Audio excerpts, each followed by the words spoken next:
Baik, selamat siang Bapak Vito. Di sini kami mahasiswa dari Universitas Sarjana Wiyata, Taman Siswa, dari Fakultas Ekonomi.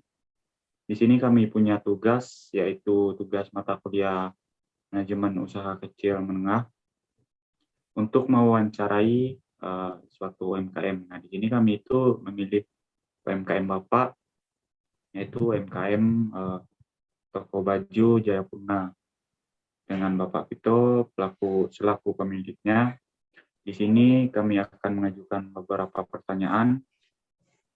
Yang pertama itu dari aspek sumber daya manusia. Yang pertama yang ingin kami tanyakan yaitu dari segi UMKM ini sendiri, bagaimana Bapak itu menetapkan jumlah tenaga kerja berdasarkan kemampuan tenaga kerja itu sendiri. Nah, baik dari segi tanggung jawab, proses kerja, dan penilaian pekerjaan. Di sini, di toko baju kami ini memiliki 10 orang tenaga kerja, di mana 10 tenaga kerja ini sudah cukup bagi toko baju saya untuk mengurus pelayanan dan kasir saya. Dan dari dulu sampai sekarang sudah lumayan cukup lancar dengan 10 orang itu. 10 orang aja ya Pak ya. Ya.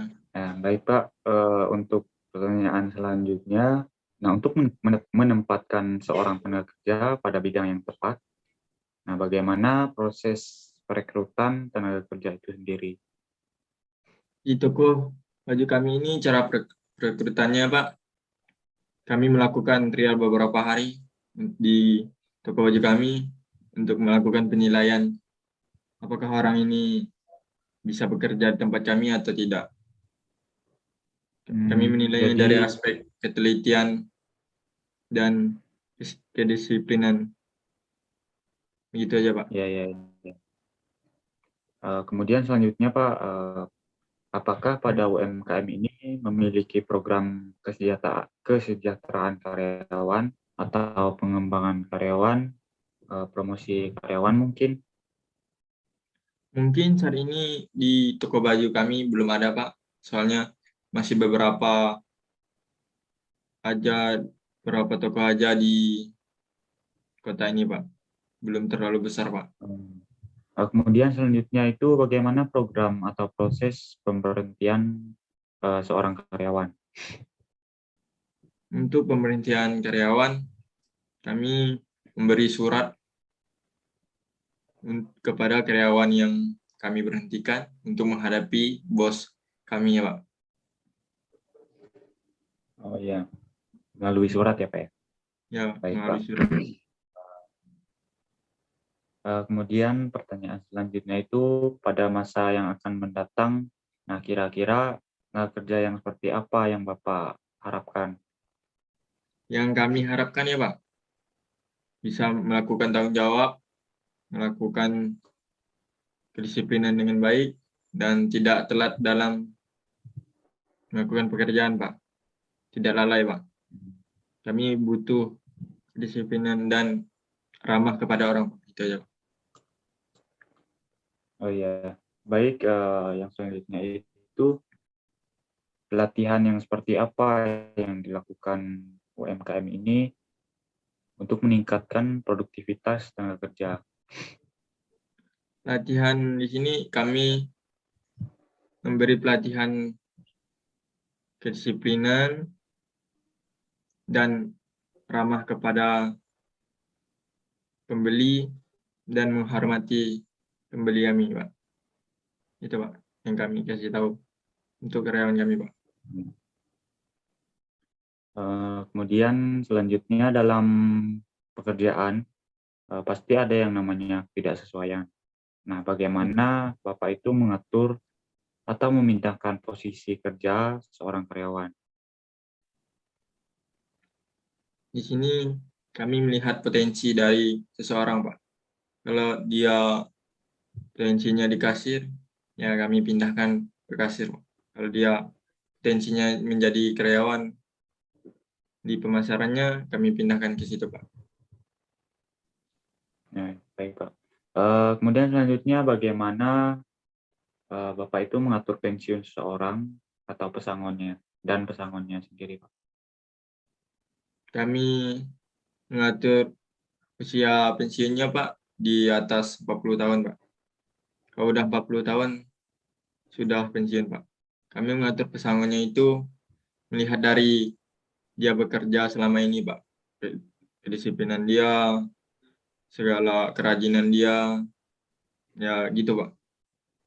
Eh, Pertanyaan yang terakhir, Pak, dari aspek sumber daya manusia. Nah, dilihat dari aspek tenaga kerja yang ada di tempat ini, masalah apa yang sering terjadi?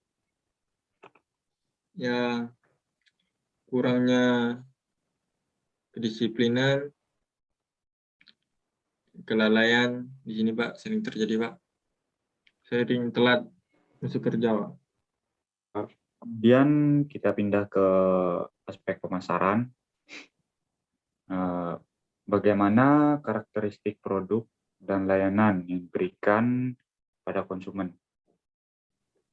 Kami di sini, toko kami ini menyediakan layanan di contohnya seperti tempat ganti baju untuk dicoba sebelum pelanggan membelinya.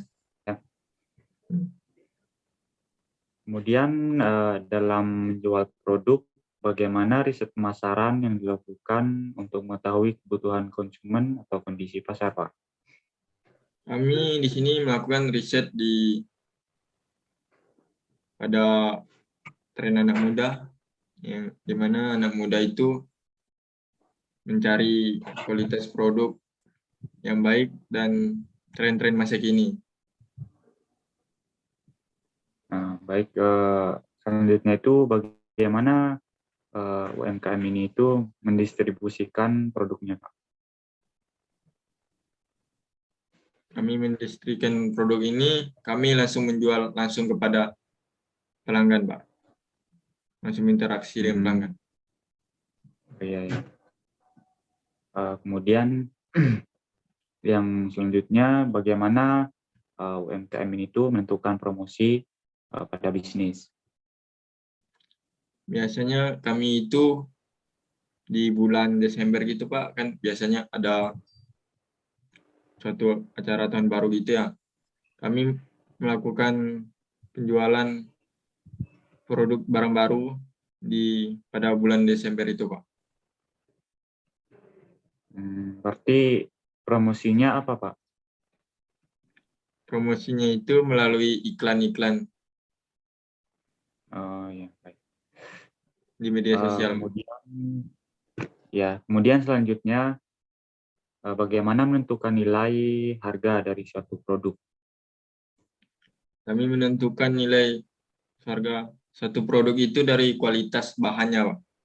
Kalau bahan tebal itu kualitasnya bagus, berarti barangnya juga mahal. Kalau yang biasa ya Pak. harganya murah, Pak.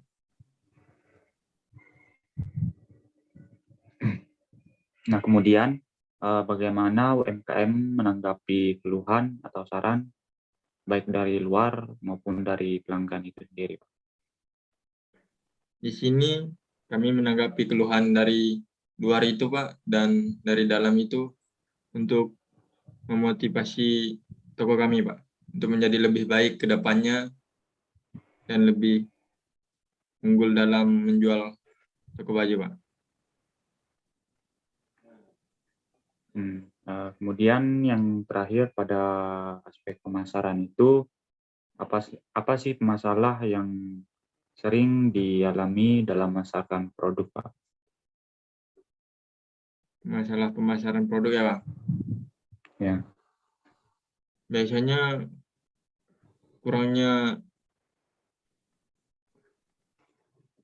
interaksi dengan pelanggan, Pak. Kurangnya promosi. Baik, Pak, di sini saya akan menanyakan beberapa hal kepada Bapak. Yang pertama tentang manajemen keuangan di toko Bapak. Bagaimana melakukan perencanaan di toko keuangan Bapak? Untuk melakukan perencanaan keuangan, di sini kami itu sendiri mengevaluasi kondisi keuangan pada saat ini misalnya. Terus itu kami menyusun keuangan, menyusun dalam arti direncanakan. Ya. Kemudian kami melaksanakan perencanaan keuangan yang telah disusun itu dengan disiplin, supaya nanti kondisi keuangan itu tetap stabil, gitu Pak. Baik Pak, baik Pak. Selanjutnya Pak, bagaimana menentukan komposisi modal? Di sini kami menentukan komposisi modal atau bagi hasil itu berdasarkan penjualan. Nah, di mana modal yang saya dapat itu merupakan modal pinjaman dari bank sebesar 200 juta. Nah, kemudian dari hasil penjualan itu saya kembalikan modal bank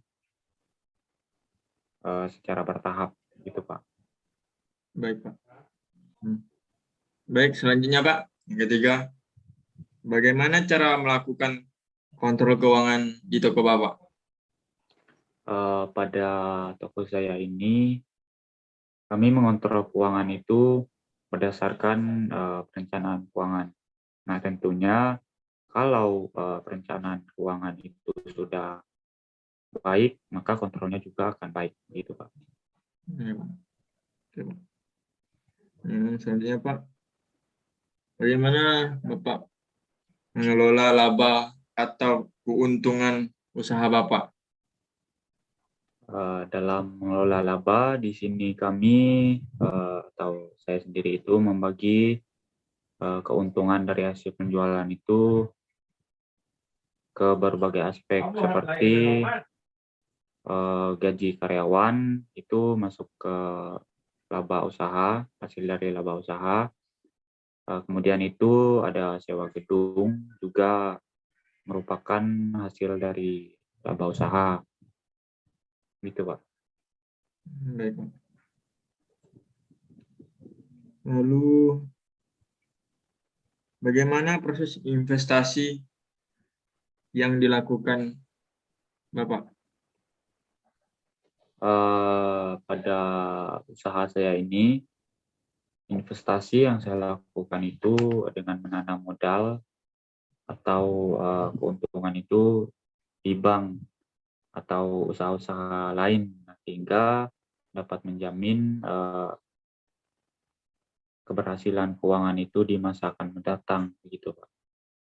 Ya, bagus Pak. Selanjutnya yang terakhir Pak, di manajemen keuangan. Masalah apa yang sering terjadi di manajemen keuangan di toko Bapak?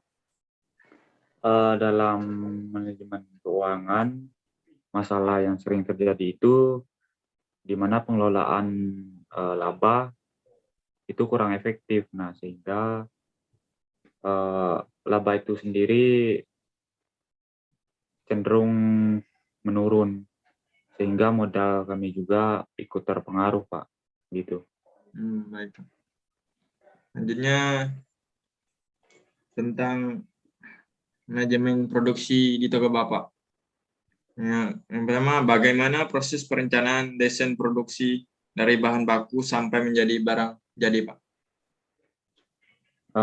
Untuk desain produksi atau bahan baku ini, di mana saya atau usaha saya ini kan di mana itu istilahnya mengimpor bukan memproduksi.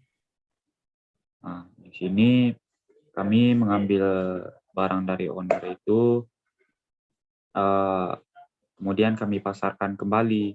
Nah, jadi tidak ada yang namanya itu desain produksi atau bahan baku. Begitu, Pak. Begitu ya, Pak. Ya, Pak. Baik, yang terakhir Pak, pertanyaannya, masalah apa yang sering terjadi di manajemen produksi di toko baju Bapak? Dalam produksi itu